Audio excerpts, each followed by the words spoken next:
अब जनताका सुखका दिन आएका छन् साथीहरू।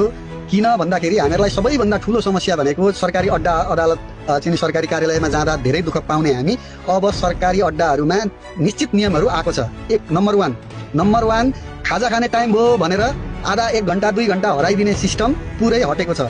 जम्मा 30 मिनट खाजा खान पाउँछन्, त्यो पनि स्टाफहरूको स्टाफहरू चेन्ज गरेर चाहिँ उनीहरूले जनताको काम चाहिँ नरोक्ने, एउटा त्यो भयो। दोस्रो भनेको 10 to 5 डिजिटल एटेन्डेन्स युज गरेर एकदम निगरानीमा 10 to 5 चाहिँ कर्मचारी बस्नै पर्ने, होइन भने त पार्टीको कार्यक्रम खुइके कार्यक्रम भनेर हाकिम हराइदिने, अरू कर्मचारी हराइदिने, त्यस्ता खालका समस्या हुन्थे। हाकिम नभएको कारणले गर्दा आज दिनभरि नै काम नहुने, 4 बजी निस्किने, यो समस्या बिल्कुल अब हटेको छ। तेस्रो नम्बर भनेको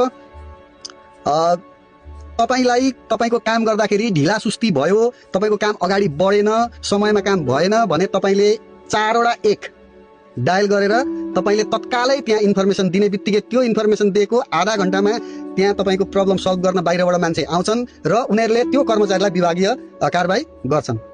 अरे वाह, खुसी हुनुहोस्, जसले राष्ट्रिय स्वतन्त्र पार्टीलाई भोट हालेको थियो।